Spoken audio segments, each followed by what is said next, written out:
She sent the message at 9:42 in the morning. "This is a parents-only event. Thank you for understanding."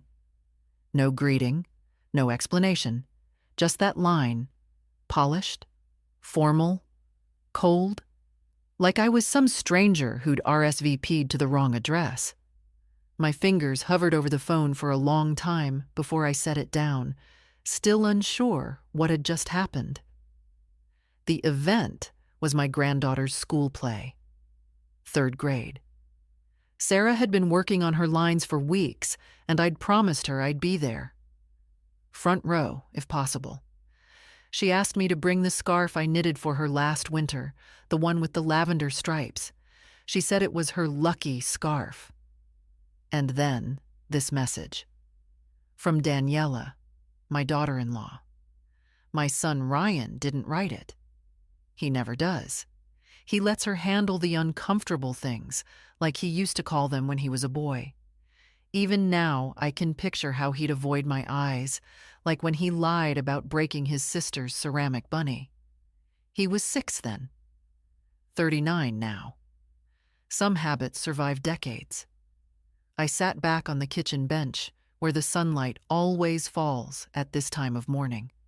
The kettle had already clicked off, forgotten. My mug sat empty. I looked out the window, past the bird feeder, at the street lined with familiar trees. Everything outside was exactly the same. But inside, something shifted. You raise a man. You hold his hand through fevers, through heartbreaks, through exams and college applications. You sell off your husband's old truck to help with his first down payment. You watch his child being born, and you promise yourself, "I'll never let her feel unloved." And then, one morning, you're told, "This is not your place." I didn't answer Daniela's message. I didn't trust my fingers not to shake. Instead, I reached for my notebook, the one I kept in the drawer under the recipe books. Not the calendar kind, a real notebook, handwritten. I used it to track birthdays, medicines, grocery lists, and little things, like the check I wrote last year to help Ryan and Daniela remodel their kitchen, or the monthly payments I'd been sending toward Sarah's private school fees, or the flight tickets I booked for their vacation last spring because things were tight. They weren't tight enough to keep me from being cut out of my granddaughter's school play, though. I flipped through the pages. Ink smudges. My own cursive, tighter each year. 47 entries under Ryan and Daniela, not counting groceries and gifts. I once told myself that helping them brought me joy, that I was investing in family, that money was just a tool. But somewhere along the way, I stopped being a mother and became a sponsor. And now, not even that. The doorbell rang. I startled. Nobody rings my doorbell on a Wednesday, not unless it's a delivery. I opened the door and found Sarah, alone. She wore the scarf. "Grandma," she said, breathless, "we just got to school, but I forgot my script. Can you bring it before lunch?" My heart thudded, painfully relieved. "I thought I wasn't allowed," I said gently, brushing a hair from her forehead. "Why not?" She blinked. "Daddy said you might be busy today." "But I told him you wouldn't miss it." I stood there a moment. The air between us felt heavy. "Of course I'll bring it," I said, kissing her cheek. And I would. I'd bring the script.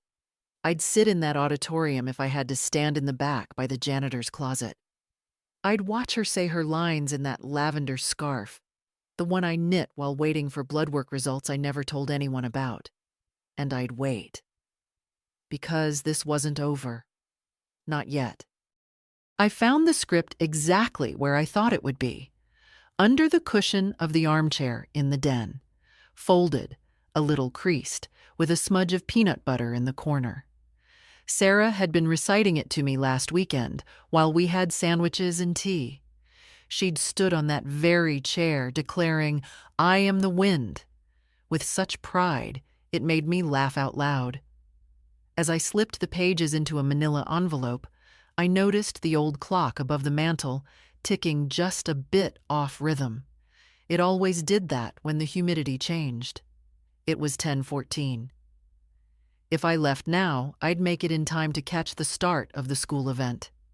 If they let me in, that if was heavier than the envelope in my hands.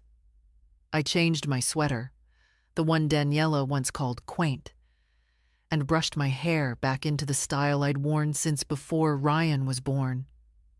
Then I paused by the door, keys in one hand, the scarf on my shoulder. I'd bring it anyway, even though Sarah had been wearing it earlier. Just in case. The school hadn't changed since Ryan went there. Same red bricks, same peeling playground fence. The parking lot was full, mostly SUVs and glossy sedans. I parked my old Honda between a BMW and something I didn't recognize.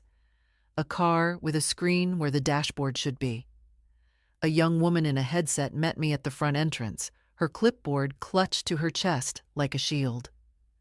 "Are you a parent?" she asked, her voice polite but distant. "I'm a grandmother," I said. "Martha Henley." "I'm here for Sarah Henley." She scanned her list. I watched her finger move down the column, then stop, then retreat. "I'm sorry, Mrs. Henley," she said, not meeting my eyes. "We were instructed to admit parents only." Instructed. Not school policy. Not due to space. Just, someone told her no. I nodded, slowly. "Sarah left her script at my house," I said, holding out the envelope. She hesitated, then took it. "I'll make sure she gets it." I didn't leave. Instead, I walked around the side of the building, past the rusted bike racks and the side entrance that had always been left unlocked in my day. It wasn't now. But the windows were open. Through the glass, I saw the assembly hall. Folding chairs lined up. Paper cutout trees on stage. Children rustling backstage in costume. Parents, younger than me, mostly, chatting and sipping coffee from travel mugs. In the second row sat Ryan and Daniela. He wore a blazer I'd bought him 2 Christmases ago. She wore her usual gloss. Perfect hair, polished heels, the kind of woman who always smelled faintly like hotel soap. She laughed at something someone said. He smiled. Not once did they look around. Not once did Ryan glance toward the entrance. I stood there until the lights dimmed. Then I walked back to my car, slower than when I'd arrived. I didn't cry. I'd cried years ago, the first time Daniela corrected me in front of guests. "Actually, Martha, Sarah isn't allowed to eat that much sugar. We're doing clean eating now." It was a piece of birthday cake for a 6-year-old. I'd cried when they forgot to invite me to the school's grandparents' luncheon and told me after the fact, "Oh, we assumed you had other plans." But not today. Today I drove straight home, opened my notebook, and turned to a blank page. At the top I wrote, "They don't see me." And under it, "Not at birthdays, not at performances, not in their home unless to babysit. Not at the table when they make decisions." Then I turned to the back of the notebook where I kept financial notes. I'd made payments toward their mortgage last year. 3 checks, $2,500 each. Helped cover Sarah's after-school tutoring, too. Plus the new fridge Daniela loved that mysteriously showed up in their Instagram story before they thanked me in person. I traced my finger down the list. For years, I told myself this was generosity.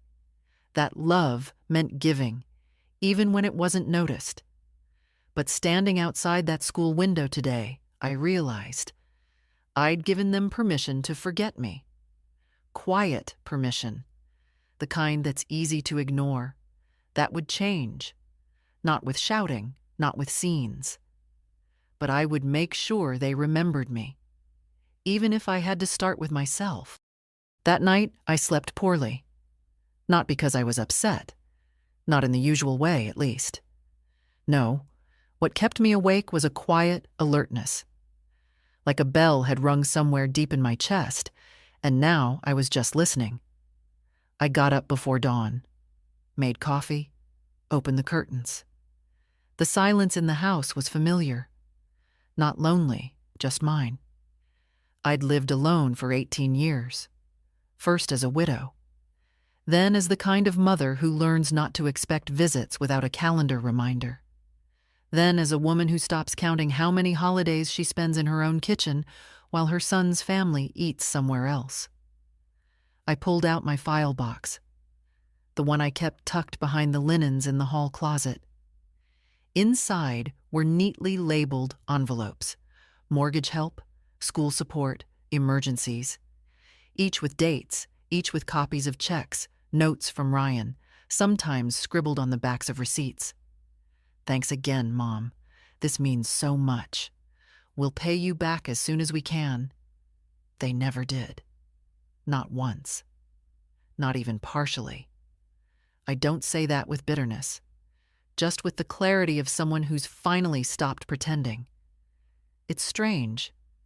When you're young, you think clarity comes like a lightning bolt, but at my age, it comes like water, slow, steady, soaking everything. I sat down at the table and made a list, not of what I'd given, that was already documented, but of what I'd let go. My seat at the table, my voice in their lives, my presence at events, my role as a grandmother, not a helper. It's not that they were cruel.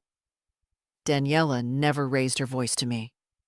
Ryan never said a word that was directly hurtful. But the hurt wasn't in words. It was in silences, in omissions, in things not said, not offered, not remembered. Last Thanksgiving, I brought my cranberry tart, the one Ryan used to request every year. Daniela had made a different dessert already. She thanked me and then quietly left it in the garage fridge. I found it there the next day, untouched. "Too many sweets," she said, when I asked. Sarah was the only one who asked for it. That morning, after my coffee, I called the bank. "Good morning, Mrs. Henley," the voice said on the line. "How can we assist you today?" "I'd like to review all automatic payments and transfers from my accounts," I said, firm and polite. A pause. "Certainly. Would you like us to email a summary?" "No," I said. "I'd like to come in." At the branch, they offered me tea. I declined. I wanted my hands free for the documents. The young advisor, Marcus, tapped at his keyboard and pulled up a spreadsheet. "You have several recurring transfers," he said, scrolling. "Monthly to Ryan Henley, quarterly to Sarah's school, occasional vendor payments labeled gift, possibly reimbursements?" "No," I said. "Just gifts." He hesitated. "Would you like to make any changes?"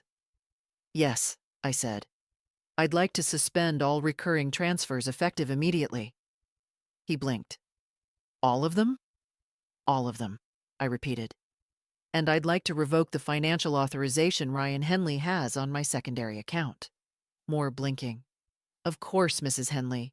I'll need your signature on these forms." I signed. It was the first time in years I felt like I was writing my own name for myself. "Anything else?" Marcus asked. I considered. "Yes," I said. "I'd like to open a separate account, in my name only, and I'd like to designate Sarah Henley as the beneficiary. Not her parents, just her." He nodded, typing again. "A trust or a simple beneficiary arrangement?" "A trust," I said.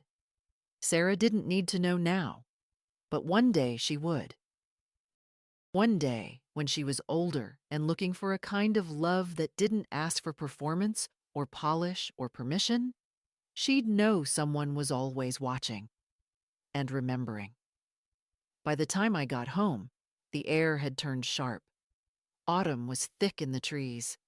I raked leaves, slow and methodical, not because the yard needed it, but because my mind did. Halfway through the pile, my phone buzzed. A message from Daniela. "Hi, Martha. Just a reminder. Ryan's birthday dinner is this Saturday. We're keeping it small. Just some close friends and parents. Hope you understand." Another line drawn. Another door closed softly, as if that made it kinder. I didn't reply. Instead, I turned off the phone and went back to the leaves. Red, gold, brown. Layers falling one over the other, not in anger, but in nature. Some things fall. Some things are cleared. And some things, finally, are left behind. I didn't go to the dinner. Of course I didn't. I baked a pear tart that day. Not because anyone was coming over, but because I hadn't made one in years. I used to make them every fall, back when Ryan would bring his school friends around and the kitchen would smell like cinnamon for hours. The habit had faded, like so many others, replaced by store-bought pies and polite thank yous over text. But that Saturday, I made it just for me, from scratch. I even used the old ceramic pie dish, the one with the chip on the edge that Ryan once called the mouth. The house smelled the way it used to when people came in hungry. And then, Sarah called. "Grandma?" she whispered. "Are you coming?" It caught me off guard. "To what, darlin'?" "Daddy's birthday. You always come." I sat down at the kitchen table, wiping flour off my fingers. "I wasn't invited," I said gently. A pause on the other end. "But it's just a small thing," she said, like she was repeating something someone had told her. "Just parents and friends."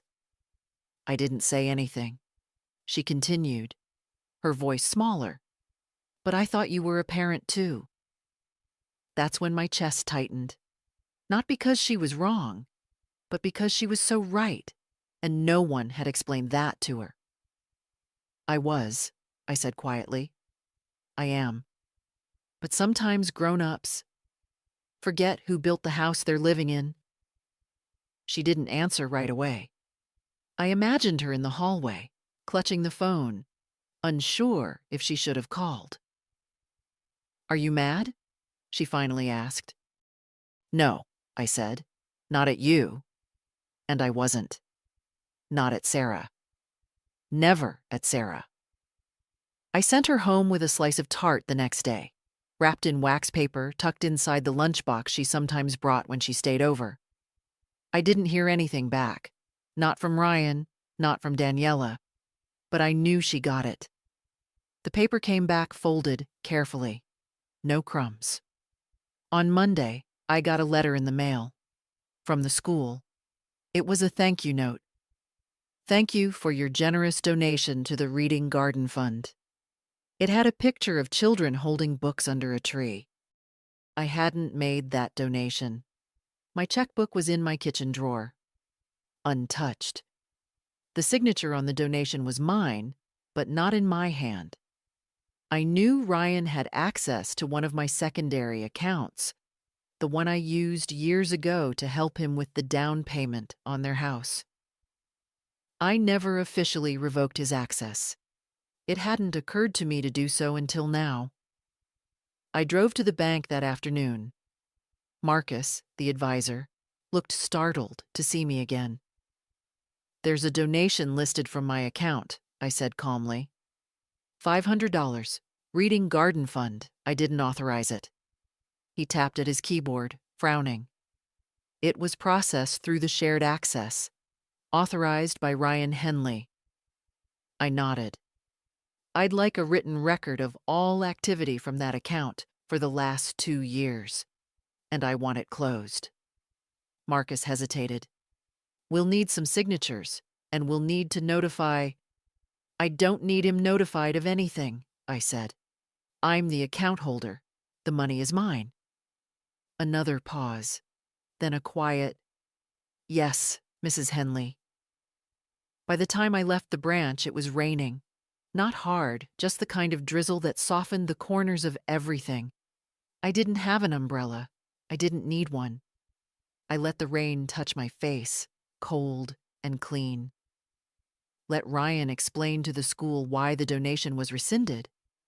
Let Daniela explain to her parents-only guest list why Sarah had questions no one wanted to answer. Let them both learn that I was no longer the soft background character in their lives. I was still here, still whole, and still capable of walking away. When I got home, I sat by the window with a blanket around my shoulders and the pie dish drying in the rack beside the sink.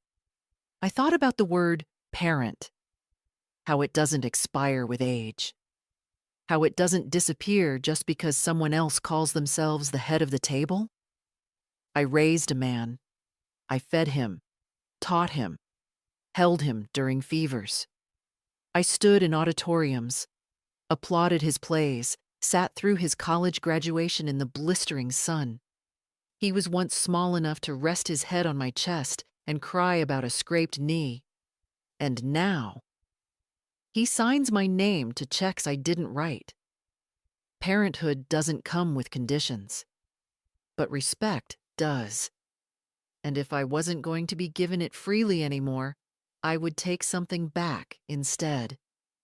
Not to hurt them, just to remember myself.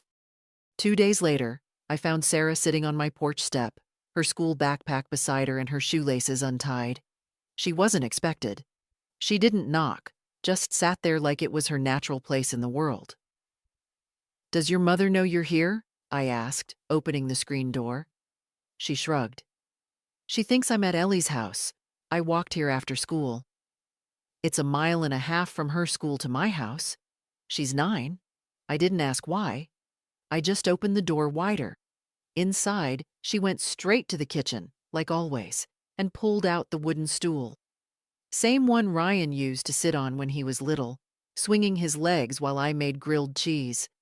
Some things skip a generation. "Grandma," she said, "can I ask you something?" "Always." Her fingers traced the rim of her glass of milk. "Why did Daddy say you didn't want to come to his birthday dinner?" My hands stopped moving. I'd just set a plate of buttered toast in front of her. I sat down. "Is that what he said?" She nodded. "And I told Ellie it wasn't true, because I asked you, and you said you weren't invited." I breathed slowly, watching her face. Her jaw had that stubborn tilt I knew from long ago. "You're right," I said. "I wasn't invited, and I didn't say anything to your father because I wanted to give him a chance to fix it." "Did he?" "No." Sarah chewed in silence, then asked, "Did you do something bad?" That question hurt more than anything else had. "No, sweetheart," I said gently. Sometimes grown-ups make choices that have nothing to do with what's right or fair. They just convince themselves it's easier. Easier to forget someone? Easier to pretend someone doesn't matter, I said. If it makes things smoother in their world. She didn't speak again for a while. Just ate, slow and deliberate, the way kids do when their minds are somewhere else. When she was finished, she reached into her backpack and pulled out a sheet of paper. It was a drawing, crayons, bold and clumsy.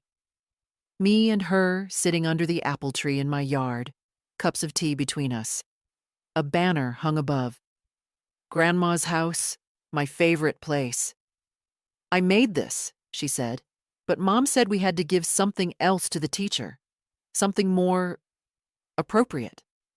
I took the paper from her and smoothed it out. "It's perfect," I said.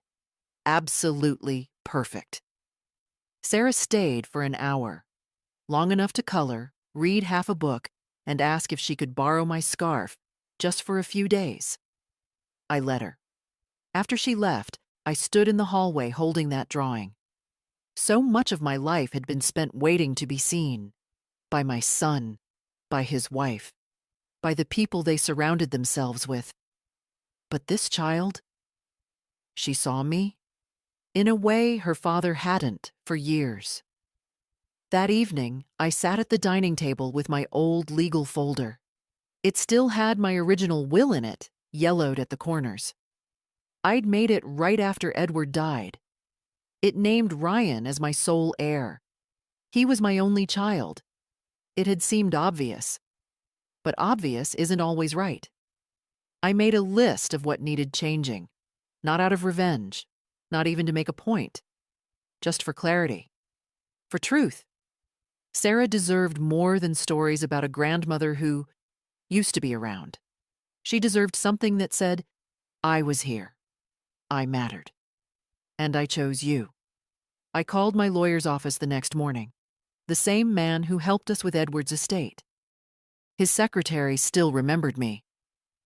We'll schedule you for Thursday morning, she said. Will that work? It will, I said. She paused. Everything all right, Mrs. Henley? I think it will be, I answered. That night, I dreamed of my old classroom, rows of desks, the smell of chalk and pencil shavings. I used to tell my students, you don't let someone else write your name at the top of your paper. It was time I listened to my own advice. The lawyer's office hadn't changed much in 20 years. Same dark wood paneling, same leather chairs that squeaked when you sat down. Even the same bowl of hard candy on the receptionist's desk. Peppermints, half unwrapped by time. Alan Berkman was older, of course. A little thinner at the top, a little thicker through the middle. But his handshake was still firm, and his voice still had that lawyer's mix of cheer and caution. Well now, Martha, he said, adjusting his glasses. It's been a while? Yes, I said. Too long. He studied my face for a moment. And what brings you in today? I want to update my will, I said simply. He gave a slight nod, respectful. Of course. Any changes in assets? No, not really. I paused. Only in clarity. That made him smile, faintly. All right, let's talk through it. We spent the next hour going over everything. The house, my savings, the remaining investment accounts, the vintage coin collection Edward had started and that Ryan never showed any interest in. I'd kept them all these years. Not for the money, but for the memory. Do you still want Ryan listed as primary heir? Alan asked, fingers poised on the keyboard. No, I said. I want my granddaughter, Sarah Henley, as the primary. I want everything to go to her through a trust that she can access when she turns 25. And until then, I'd like to designate a trustee. Alan raised an eyebrow. Would that be Ryan? No, I said. That would be me. And if I'm gone before she comes of age, I want the trustee to be Mr. Leonard Ashe, my neighbor. Leonard? Alan repeated, surprised. He's known Sarah since she was born. He's honest. He's never once asked me for a thing. Alan nodded slowly. Understood. He typed in silence for a while, only asking a few more questions. I answered them all. When he printed the draft and handed it to me, it felt like a physical shift, like the gravity in the room had changed. I'd always thought of legacy as something lofty, but now I saw it as something far simpler. It wasn't about money or property. It was about what kind of trace you leave in someone's heart. Before I left, Alan looked at me and said gently, "You're sure about this?" I've never been more sure of anything in my life. Walking out of that office, I felt taller, not proud, not righteous, just rooted, like a woman who had finally stopped waiting to be asked. That evening, I got a phone call. It was Ryan. I hadn't spoken to him since before his birthday. He sounded distracted, or maybe rushed. "Hey, Mom," he said. "I've been meaning to call. Things have just been hectic." "They usually are," I replied calmly. He hesitated. "Listen, I was wondering if you'd be available next weekend to watch Sarah. Daniela's sister is getting married out of town, and kids aren't invited." I smiled, though he couldn't see it. So, it's a parents-only event? A pause. Yeah, he said. I mean, well, yes, just adults. I see, I said. There was a long silence. Then he added, It's short notice, I know, but we figured you might have time. I could hear it in his voice, the old assumption that I would say yes, that I would always say yes. Ryan, I said, I won't be available next weekend. Another pause. Oh, everything okay? Yes, I said. Just busy. He laughed lightly. Busy? What's got you so tied up? Just some long overdue decisions, I said. I'm doing a bit of reorganizing. He didn't respond right away. Well, okay, he said eventually. We'll figure something else out. I'm sure you will, I said.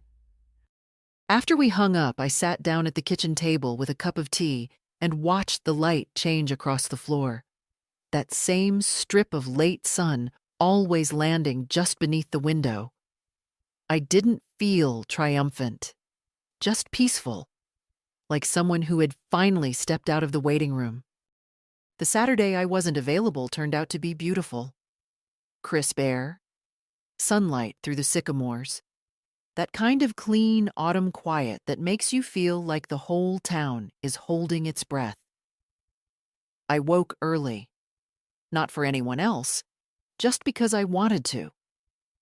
I made a small breakfast, took my time with the newspaper, then went to the back garden with my pruning shears. The hydrangeas were leggy. It was time they were trimmed. At 11, I saw Sarah's face peering through the slats of the back gate. I opened it before she knocked. You're not out of town? She asked. No, I said. Why would I be? Daddy said you were on a trip. I nodded slowly. That's one way to put it. She stood there, holding a tote bag, wearing a jacket that was too light for the weather and sneakers with mismatched socks.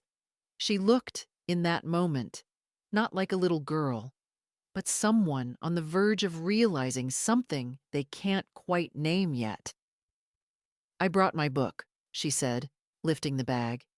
Then you'd better come in. We spent the afternoon curled up on the couch, reading Charlotte's Web. She read aloud, strong voice, even if she stumbled over the longer words. I listened, corrected gently, and offered slices of apple between chapters. No one called. No one checked if she was with me. I thought about that while she read about friendship and barns and endings. I thought about how care is supposed to look, not just love, but attention. At 5, I called her father. He answered on the third ring. I could hear music and laughter in the background, a reception, no doubt. Ryan, I said calmly, Sarah's with me. A pause. Oh, he said. We figured she was still with Ellie. I don't believe she ever went there. Another pause. Okay, well, thanks for letting me know. I assume you'll be by to pick her up this evening? Actually, he said, and I heard the hesitation. We're staying overnight. Daniela's sister booked a block of rooms. We weren't planning to come back until tomorrow. Then I'll see her in the morning, I said, and hung up. Sarah looked at me from the couch. Am I in trouble? No, sweetheart, I said. Not with me. That evening, we made soup together. Simple, with potatoes and carrots and biscuits from scratch. She set the table very carefully. I poured her a small glass of apple cider and pretended it was champagne. We toasted. To grandmothers, she said shyly, and to girls who know where to go when the adults forget what matters. She beamed. Later, after her bath, she asked if she could sleep in the guest room. Of course, I said. You know the sheets are clean, the blankets under the pillow. She paused in the hallway. I wish this was my real house. I didn't know what to say, so I knelt down, looked her in the eyes, and said what I could. It's your real home whenever you need it. She hugged me so tightly, my ribs ached. That night, I stayed up late, folding laundry and listening to the silence. Not lonely, just full. I wrote a note in my notebook before bed. She came to me without invitation. That means more than anything I've given. In the morning, Ryan knocked at the door. It was almost 9. He looked tired, rumpled shirt, hair still damp from a rushed shower. Sarah was finishing her cereal. He didn't come in, just stood at the door, half sheepish. "Thanks," he said, "for keeping her." "She came on her own," I replied. "Right," he said, rubbing the back of his neck. "She said she missed you. She always can." Another silence. "I owe you one," he said. "No," I said. "You owe her." Then I closed the door. Not hard, not in anger, but with finality. I wasn't locking anyone out. I was just starting to keep the inside for myself. Monday morning started like any other. Quiet house, one tea bag left in the jar, a radio voice humming about local weather. I watered the fern by the window and thought about how much of life in the end is just tending. Plants, memories, boundaries. At 10, I had my meeting at the bank. Marcus greeted me with his usual professional smile, but this time, there was something else behind it. A kind of alertness. Not nerves, exactly. Just the sense that he knew this visit mattered more than most. "I've got the paperwork ready," he said, leading me to his desk. "Account closures, new trust confirmations, and the changes to your beneficiary list." I nodded. He laid out the documents in a neat row. "All you need to do is sign here and here." My hand didn't tremble. Not once. When I was finished, he said, "There's also something I thought you should see." He turned his screen slightly toward me. "Last week, someone tried to log into one of your legacy accounts, the ones we already suspended. The system flagged it." "Who?" He hesitated. "It was done under your son's credentials. It was blocked, of course. But we thought you should know." I did know. Not the technical part, but the shape of it. Ryan had never stolen from me, but he had taken, through silence, through assumption, through slow erosion. And when I finally closed the faucet, he came looking for the handle. "Thank you for telling me," I said. "Please add a full access restriction, no third-party inquiries. And I'd like a printed confirmation of that." Marcus nodded and printed the form. "Anything else I can help with?" he asked. "Yes," I said. "Do you know if your notary is in today?" "She is. Did you need something notarized?" I brought a letter. I opened my bag and pulled out an envelope. Handwritten, dated, with my signature across the seal. It wasn't a will, just a statement. One that I wanted kept with my file, officially. He read the outside and gave a small, respectful nod. "I'll take care of it personally." By the time I left, the air had shifted. Cooler, wind picking up. A woman outside was wrestling with an umbrella, cursing under her breath. I smiled as I passed her. Not unkindly, just knowingly. Some storms don't come with rain. Back home, the phone rang before I'd taken off my coat. It was Daniela. "Martha," she said too brightly. "Hi, just checking in." I waited. "How are things?" she added. "I'm fine." Another pause. "So, Ryan mentioned you've been making some changes." He'd be right. "Well," she laughed lightly, "I suppose it's that time in life. Re-evaluating, simplifying." "Or clarifying," I said. She didn't respond. Then, "Is everything okay between you and Ryan? He's been a little distracted lately." "I imagine so." "Well," she continued, the mask starting to slip. "It's just, if there's anything we should talk about, I think it's better to be open. Families thrive on communication. I sat down. Daniela, I said slowly, I don't think you want communication. I think you want quiet cooperation. Martha, you've made it very clear what kind of role I'm allowed to play in your world. I'm simply choosing not to play it anymore. Long pause. I see. I nodded, even though she couldn't see me. I'm glad. Click. She hung up. I sat there a moment longer. The living room looked the same, doily on the armrest, clock ticking unevenly, sunlight just reaching the floor. But I felt like I was sitting in a new country, one where I finally spoke the native language. Later that evening, I pulled out my sewing kit. Sarah had asked me months ago to help her start a quilt, just a little one for her dolls. We never got to it. Life, as they say, got in the way. But not anymore.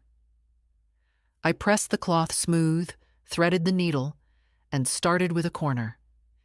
It didn't have to be perfect. It just had to be something I made, with my own hands, for someone who would never mistake its meaning. I didn't expect to hear from Sarah so soon, but the very next day after that phone call with Daniela, my landline rang. Not the cell phone, the landline. Only 3 people ever called that number anymore. The pharmacy, my neighbor Leonard, and Sarah. Hi, Grandma, she said softly. Can I come over after school? Of course. I have something I want to show you. She arrived just before 4, hair loose, one shoelace dragging, carrying a shoebox tucked under her arm like a secret. No mention of her parents, no explanation.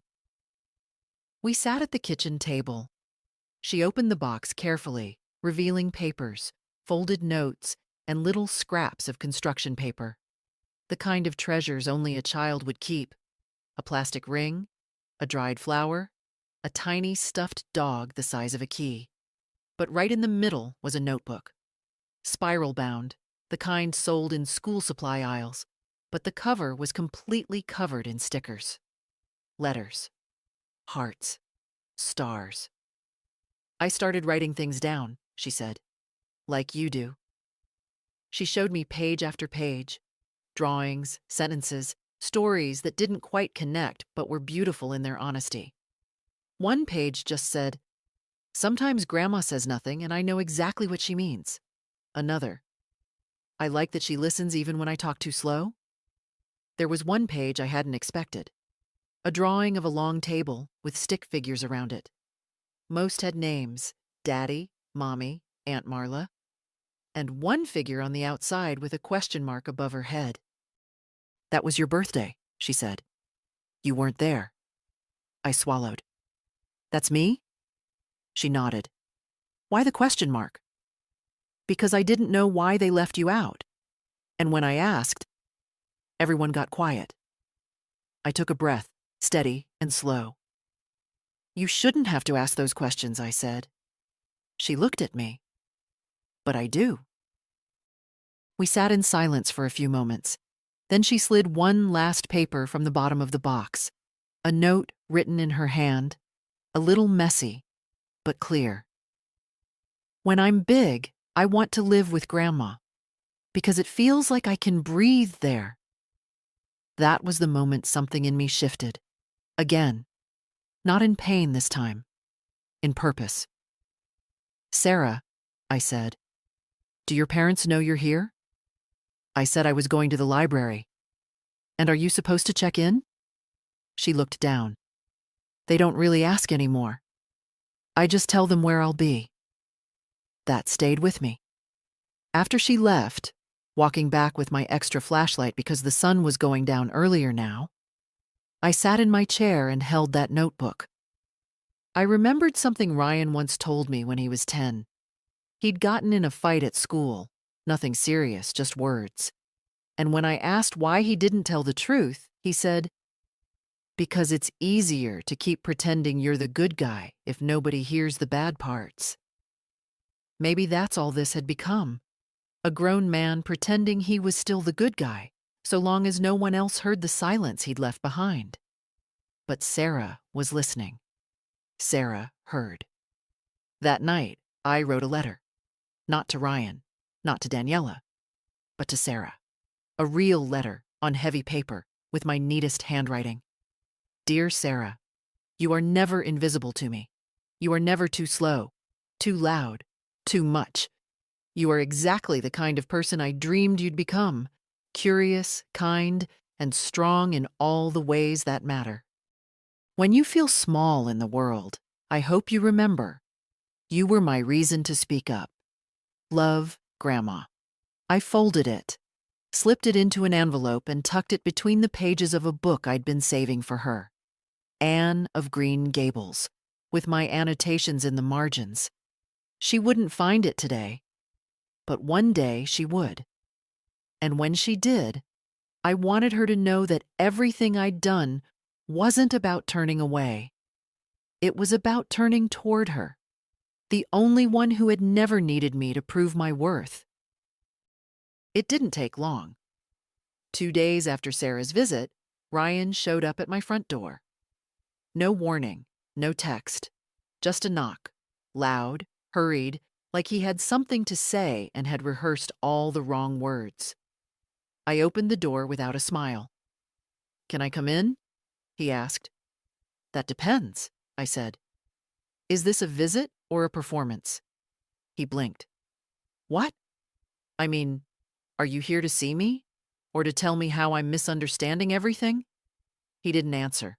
I stepped aside anyway. Old habits die hard. He sat in the same chair his father used to sit in when he was about to admit to something. Not guilt exactly, just inconvenience. "Look," he started, "I've been hearing things." I nodded. "You usually do, just not from me." He glanced around. "Sarah's been talking to you a lot?" "She has?" He rubbed his hands together. "She said you told her things about us, about money, about the birthday." "No," I said. I answered her questions. "It's different." Ryan leaned forward. "Mom, you're putting things in her head."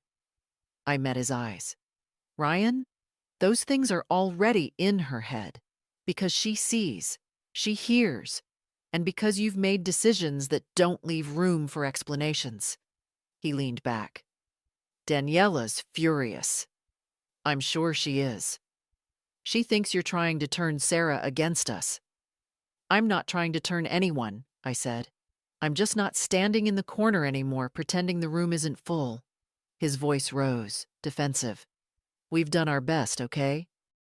Raising a family, working full-time, trying to hold things together. We can't be perfect." "I never asked for perfect," I said calmly.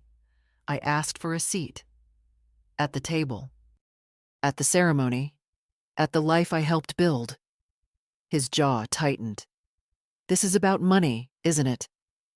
That stopped me for a second. The absurdity of it.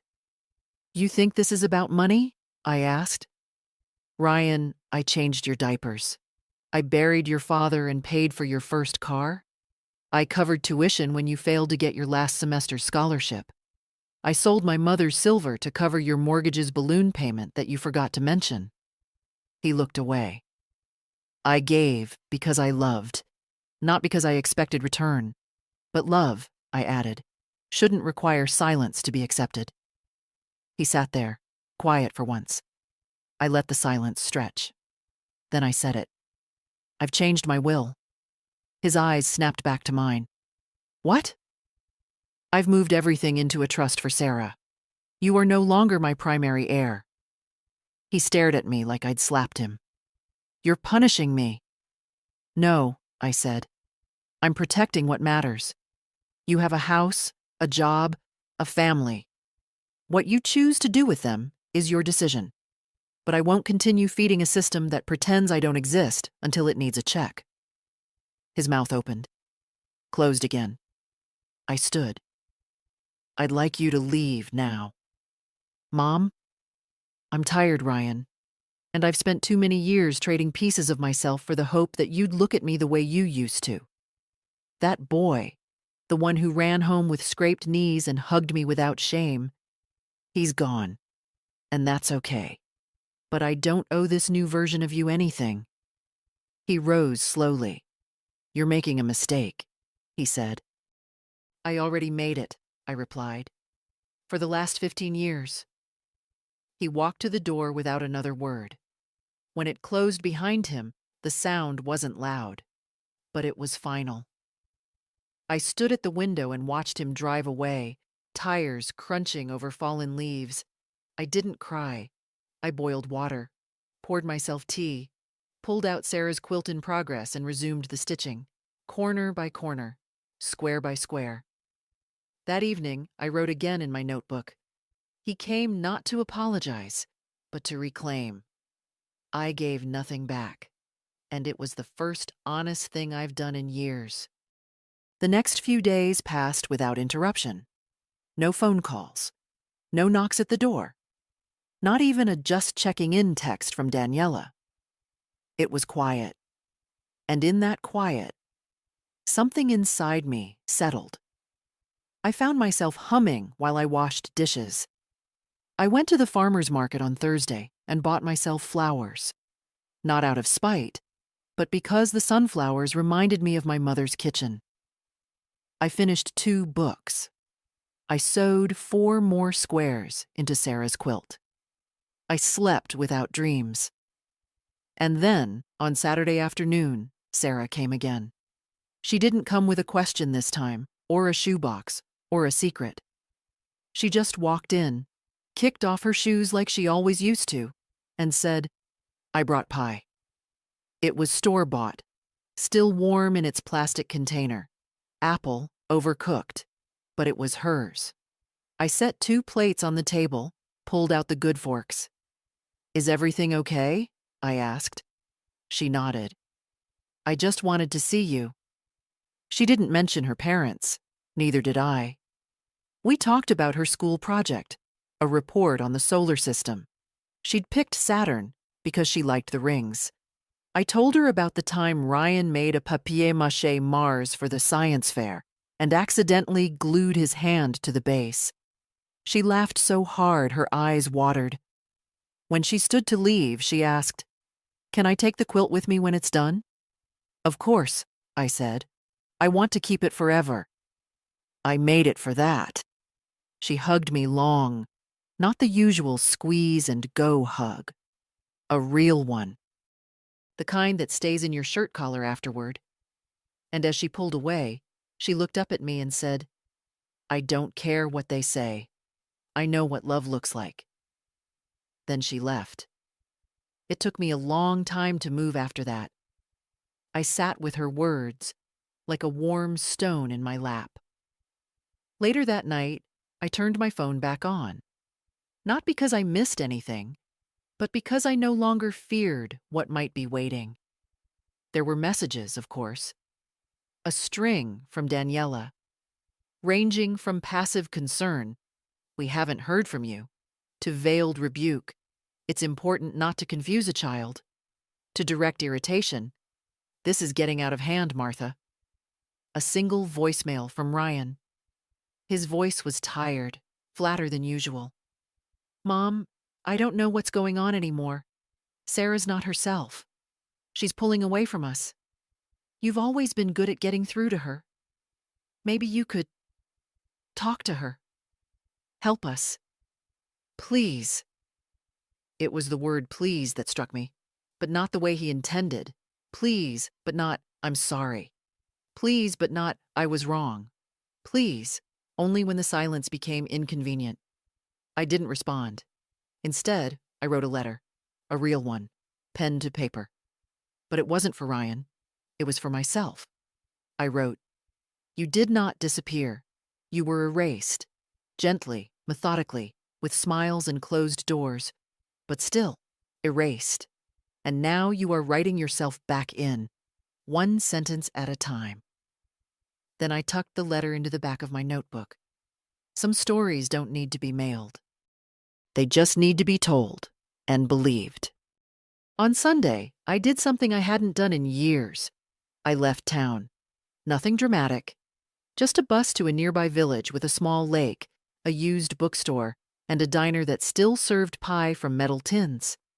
I packed a small bag, left a note for Leonard in case Sarah came by, and took the 8:10 bus with a paperback in my coat pocket. The lake was quiet. Ducks floating, no music, no people yelling into phones. I walked the whole shoreline, slowly. Not to think. I'd done enough thinking. Just to feel my feet under me, solid and unhurried. At the diner, the waitress called me ma'am and asked if I wanted ice cream with my pie. I said yes. The pie wasn't very good, but I ate every bite. Because I wasn't there to be pleased. I was there to be present. I sat with my tea and watched the window. For a few hours I didn't belong to anyone. No mother, no widow, no grandmother. Just a woman with a coat and a quiet appetite. Back at the bookstore, I found a hardback edition of Rebecca, with the old jacket still intact. Inside the cover was a name. Eileen Barrington, 1956. I traced the letters with my thumb. Someone else had read this once. Someone who probably thought no one would remember. I bought it. That evening, when I returned home, my mailbox was full. Mostly junk, but one envelope stood out, addressed by hand, no return address. I opened it slowly. Inside was a folded piece of notebook paper, written in Sarah's uneven scrawl. Grandma, I told them I want to live with you someday. Not just visit. They got mad. I didn't care. I know where love is. I know where I can breathe. I love you. Sarah. There were 3 stickers on the bottom. Stars. I read it twice, then a third time, then folded it and placed it gently into the center of her unfinished quilt. I didn't cry. I just sat very still, holding the weight of it. Children don't lie about love. They feel it or they don't. They know when the air is thin and when someone is holding space for them to be their full self. Later that week, Leonard dropped by with a bag of plums. Sarah came looking for you, he said. Told her you were off having a good day. I smiled. Thank you. She's a bright one, he added. She is, I said. Too bright to be left waiting. He didn't ask what I meant. He just nodded, then said, Need anything fixed around here? Not today, I said. Everything's just as it should be. When he left, I went to the hallway and opened the cedar chest. Inside were old photo albums, birthday cards, a wool shawl my mother gave me the year Sarah was born. I added the letter. And I whispered. Not to anyone, just to the air. She chose me. Not because I asked, not because I paid, because I stayed. And that, I was starting to see, was everything. The letter changed something. Not in the house. It looked the same. Quiet walls, ticking clock, a quilt slowly taking shape in the sewing basket.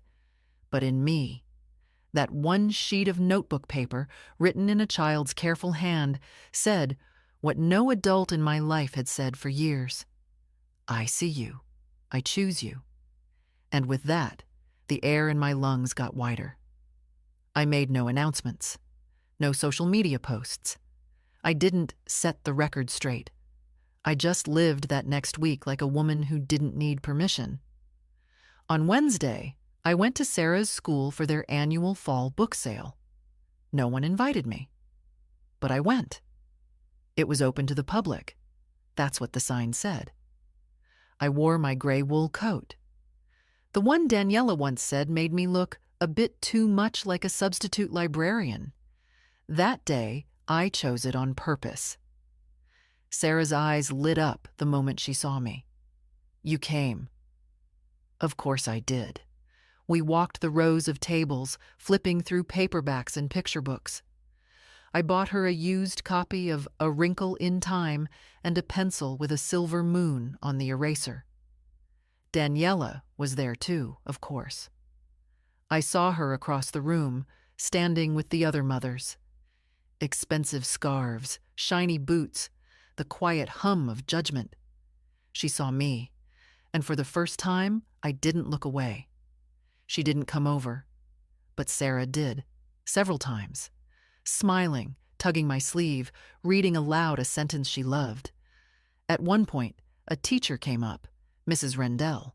She had taught Ryan too, back when he was 9 and full of ideas. "Mrs. Henley," she said warmly, "so good to see you." "You too," I said. "I heard you made a donation last year toward the reading garden." I smiled. Briefly. She laughed. "Well, we're still grateful. Sarah speaks of you often. I speak of her often, too." When I left the school, I didn't feel triumphant, just grounded, like someone who'd walked into a room they'd once been asked to leave and found their chair still waiting. That night, I got a message from Ryan. "We need to talk." I didn't answer. He called. I let it ring. Because the thing is, there's no emergency now, no broken pipe, no hospital visit, no urgent need for help. What's happening now is discomfort. The kind that comes when someone finally sees the shape of the space you used to quietly fill. I went to bed early, with Sarah's letter still folded in the pocket of my robe. The next day, I got a small envelope in the mail. Inside was a single photo, an old one. Sarah, at maybe 5 years old, sitting on my lap, frosting on her nose, both of us laughing at something just outside the frame. On the back, in Ryan's handwriting, "I'm sorry. For all of it. No return address. No note. Just that."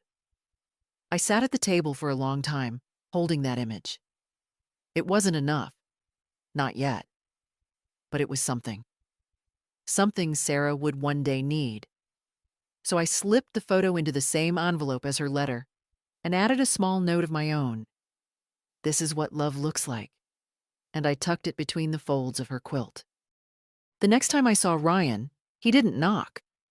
He stood in the yard, hands in his jacket pockets just outside the garden gate. I saw him through the kitchen window, where I was rinsing teacups. For a minute, I considered pretending I hadn't noticed, but I didn't. I opened the back door, stepped onto the porch. He didn't speak at first, just looked down at the grass like it held the answer. "Hi, Mom." "Ryan?" He exhaled through his nose. "You look well."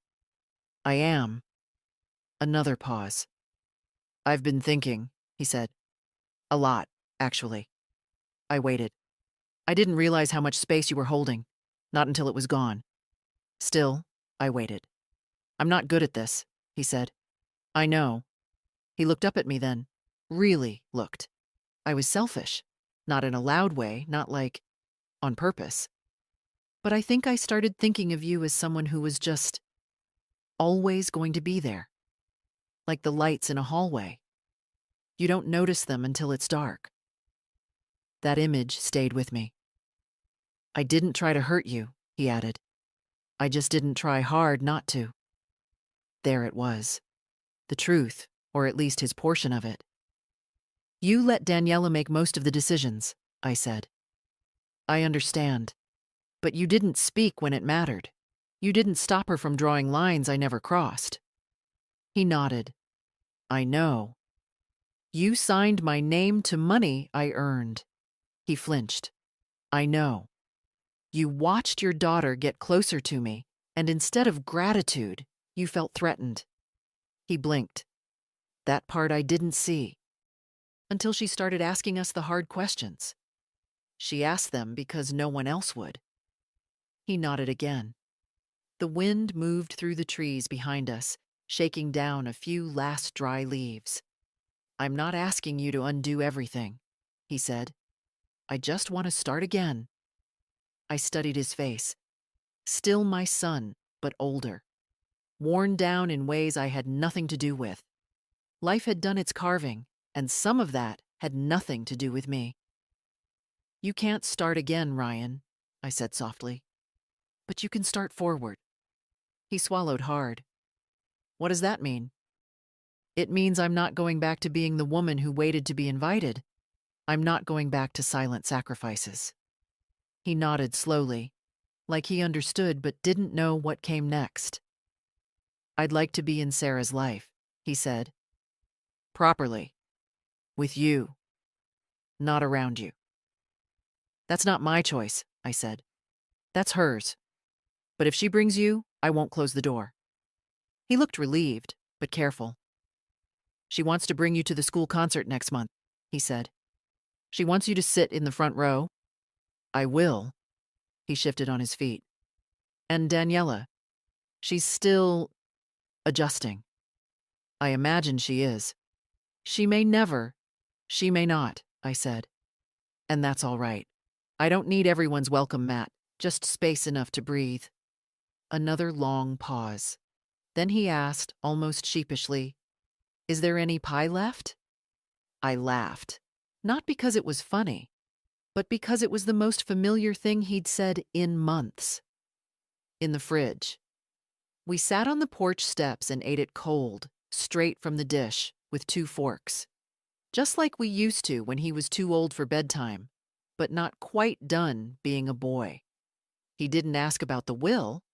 I didn't bring it up. That wasn't what this was for. Later, when he left, I didn't walk him out. I just waved from the porch. He looked back once, gave a small nod, and got in his car. I stayed outside long after the taillights disappeared. Inside, the quilt waited. One more square, and it would be ready. Not finished. No quilt is ever truly finished, but ready to be held, carried, kept. I thought about the photo, the letter, the stories that Sarah would someday unfold like fabric. Not the loud ones, the quiet ones, the kind you don't hear until you're listening close. I picked up my needle and kept sewing. Not because I needed to be remembered, but because I finally knew who I was, even when no one else was looking. The night before the school concert, Sarah called me. She was nervous, not about performing, but about whether I'd be there. I know you said you're coming, she said, but I just wanted to make sure. I'll be there, I said. Front row. She exhaled, like she'd been holding that breath all week. That same night, I finished the quilt. I laid it out across the bed in the guest room, Sarah's room now, even if only in spirit. All the squares stitched tight, all the seams pressed flat. It wasn't perfect. One corner buckled slightly, and the pattern was off by 1/2 an inch where I miscounted. But it was whole, honest, like the life I'd slowly reclaimed. In the morning, I wrapped it in brown paper, tied it with kitchen twine, and tucked a card inside. On it, I wrote only one line. So you always know where warmth begins. The school auditorium was full by 6. Bright lights, the rustle of programs, the faint smell of floor wax and someone's strong cologne. Parents jostled for seats. Phones were already raised before the curtain lifted. I sat in the front row, as promised. Ryan came in 5 minutes later, holding 2 coffees. He handed me one without a word. We sat side by side, not reconciled, not repaired, but real. Daniela arrived later, took a seat in the second row. We acknowledged each other with small nods. It was enough. And then Sarah came on stage. Blue dress, hair pulled back, that familiar stubborn jaw. She didn't scan the crowd. She looked straight ahead. But I saw the flicker in her eyes when she caught me, even for a second. She sang. She read her line. She played her small part with quiet pride. And when it was over, she ran to me, past the other children, past the teacher trying to organize group photos, and threw her arms around my waist. You came, she whispered. I always will. That evening, she opened the package in my kitchen. She ran her fingers over the fabric slowly, reverently. When she saw the card, she held it to her chest like a secret. Can I sleep with it tonight? You can sleep with it every night. She didn't say thank you. She didn't need to. That's the thing about real love. It doesn't ask to be noticed, but it recognizes when it is. Later, after she went home, not by her own choice, not quite yet, I sat in my chair and looked around the room. The same furniture, the same chipped mug, but a different kind of silence. Not empty, just complete. I had not won anything. I hadn't delivered justice. There was no speech, no reckoning, no moment where they begged for my forgiveness. But I had drawn a line, quietly, clearly, and I had held it. I had said, this is who I am. This is what I deserve. This is how I will be treated, or not at all. And someone had heard me. A small someone, but a true one. I don't know what Ryan will do next. Maybe nothing. Maybe he'll drift again, pulled by convenience and comfort. Maybe Daniela will dig in, preserve her version of events, teach Sarah to see me through her own lens. But maybe not, because stories told in silence can be louder than any lecture. And the quilt? It'll stay with Sarah.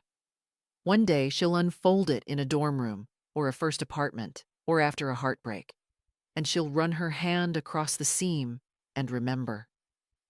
Someone stitched this for me. Someone stayed.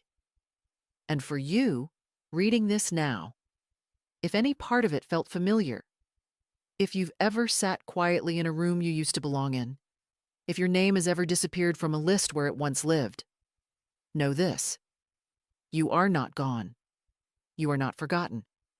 You are not too late. Start small. Say no.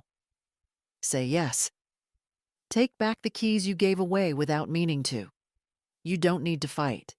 You just need to stop shrinking. You matter, even if they act like you don't. And someone, maybe not today, maybe not even this year, someone will look at you the way Sarah looked at me, like you are home. If this story found you at the right time, share it. Leave a comment. Or just hold it close, like a letter in a drawer. Sometimes we don't need to be rescued. Sometimes we just need to be remembered.